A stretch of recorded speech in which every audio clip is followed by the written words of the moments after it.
It's finally here. The brand new Land Rover Defender has arrived and I have the keys. Now this thing has been massively anticipated since the last Defender rolled off the production line in 2016, and some might say it's a bit of a deal breaker. So what they've done is they've thrown everything at this car. It's got an all new design, an all new chassis, and all new technology. Together, these developments make the new Defender one of the most hardcore off-roaders ever built. A vehicle that's ready for the most extreme environments on the planet.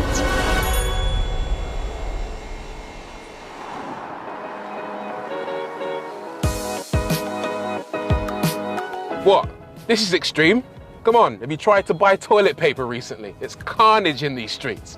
And anyway, we know that anyone who goes out there to buy a brand new Defender isn't gonna use it off-road. They're gonna take it to places like this and do normal everyday stuff like shopping, dropping the kids off at school.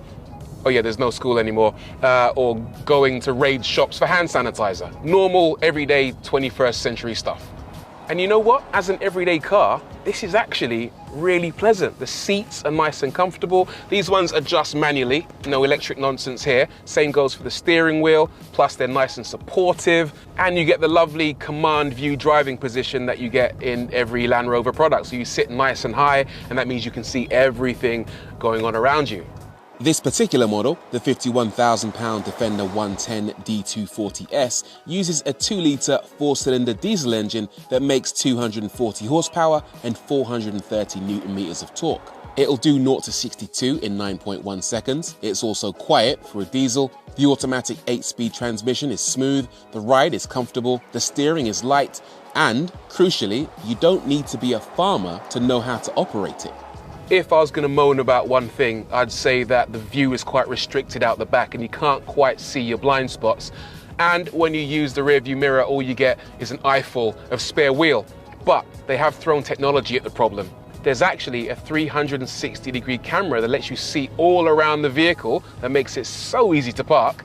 And this isn't a normal mirror, it's actually the clear sight rear view. So it's actually a display that you can flick to get a proper LCD view of what's going on behind you. This is a genuinely impressive car. Defenders of old felt like pig iron and old rope. This thing feels like a modern Land Rover. Speaking of modern, it rides on adjustable air suspension, and it has all the requisite equipment to help it compete in environments like this. Blind spot assist, rear traffic monitor, a 700-watt 14-speaker sound system, everything the modern-day SUV lover could wish for. So, it doesn't drive anything like an OG Defender. Does it look like one? Well, there's some familiar DNA in there, definitely, although I can forgive anyone who might think that this evolution is a bridge too far. When I first saw it, I definitely took a few minutes before I decided whether I liked it or not. But having seen it a few times, I think they've done a brilliant job. They wanted the front to be tough, yet approachable. I think they've nailed it, with lots of intricate details inside the front and rear headlights. And as you can see, this one has got that circles inside a square motif, which is a nod to the previous car. The actual shape is really quite functional rather than fancy. Very Discovery, but it's well executed. It's got very short overhangs at the front and rear. In other words, the wheels are pushed out to the very edges. And that not only makes it better for off-roading, but it also gives it a really strong visual stance.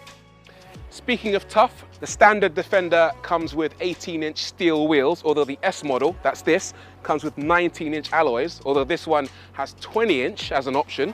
Plus, it's the first production car that I'm aware of that comes with the option of a satin protective wrap. Basically a factory-fitted wrap that protects the car whenever you're driving off-road or through South London.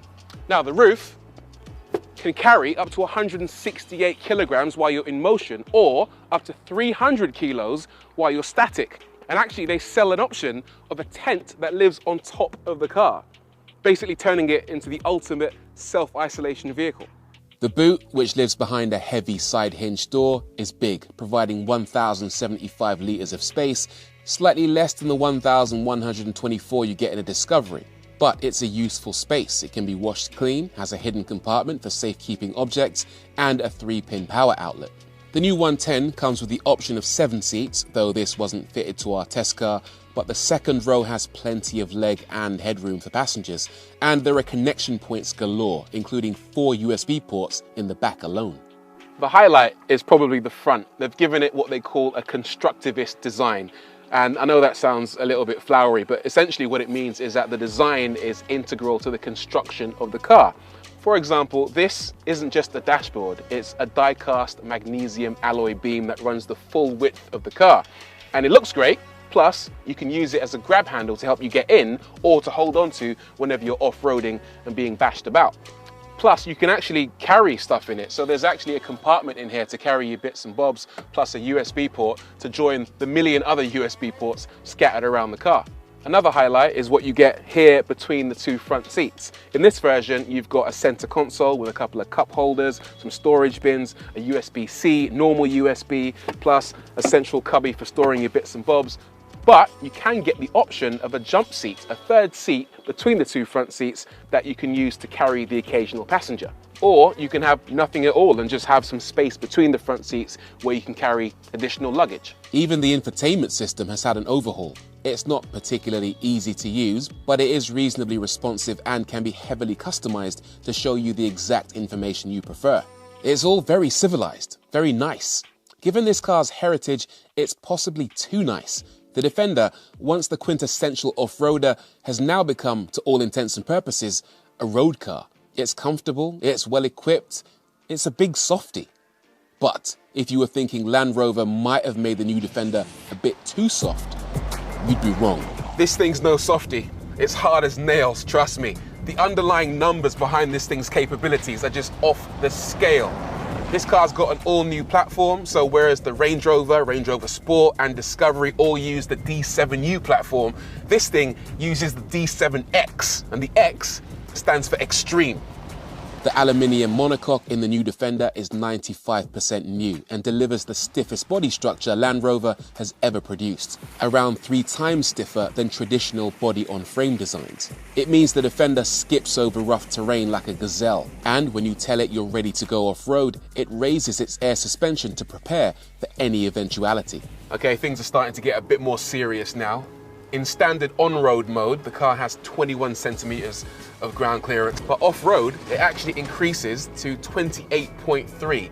And you can select what mode you're in by using the, oh God, this looks totally gnarly, terrain response system, which basically sets the car up to tackle different types of terrain.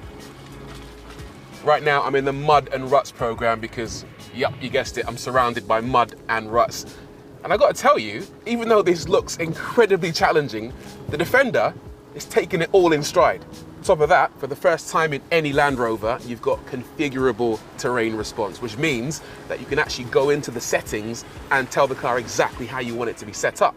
So right now, you can actually configure the differential to be automatic or center slip limited, center and rear slip limited, the powertrain to be relaxed, normal or responsive, and steering to be light, medium or heavy, or traction control to give you less or more wheel spin. You can do whatever you want if you know what you're doing.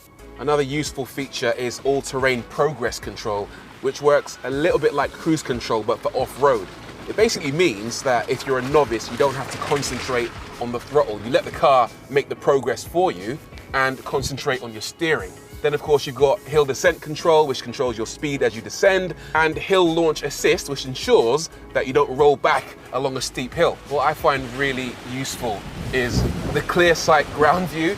It's a system that I think debuted on the Range Rover Evoque, but it allows you to basically see through the bonnet.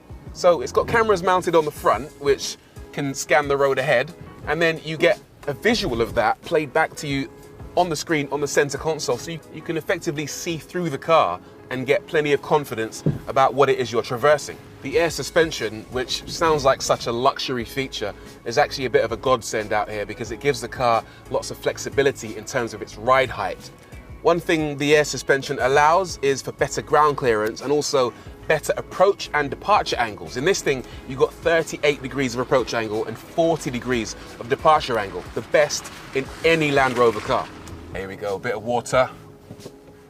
I always feel a bit apprehensive about doing these things, but they tell me that this car's got a 900mm wading depth. Now the new Defender actually has a wade mode. Now what that does is it basically adjusts the car to driving on water, and it basically closes up the ventilation flap so you don't get the smell of stale water coming into the cabin. It adjusts your height and terrain response mappings to deal with those conditions, and generally just gives you a little bit more confidence in being able to tackle something as extreme as this. I've spoken to a few of the guys at Land Rover, and they tell me that the Defender will actually go places where a full-fat Range Rover can't, particularly in places where the terrain is quite narrow. So there are areas here where the sides of a Range Rover bow out too much, and in the Defender, it actually fits much better than you would in a Range Rover. For example, our support car is a Range Rover, and I'm driving through places where that car has had to take other less challenging routes. With this, I can go anywhere. Splash. Yeah, sorry, cameraman. I'll tell you what, as much fun as it is to drive this car, I kind of want to be on the outside looking at it, because one thing I love about the Defender is the fact it looks and feels unstoppable. On the whole, I'm actually very impressed with the new Defender. It was always going to be good, wasn't it? But actually, having driven it today, it's more than good. It's brilliant. The new 110's off-road prowess is stunning, but that's hardly a surprise. It's a Land Rover, so it's a given that it's able to traverse the types of terrain that would make most other SUVs turn away. Having said that, it's reassuring to see that Land Rover have pushed the boundaries with this car, giving it not only the underlying mechanical toughness that you would expect from a Defender, but also the new technological features we find on a modern Land Rover. Make no mistake, it is stunningly capable off-road. Maybe more impressive though, is the fact it can also mix it on-road. Is it as good as the previous Defender? No. I would argue that on this evidence and on its ability to conquer the rough and the smooth, the new Defender is better than ever.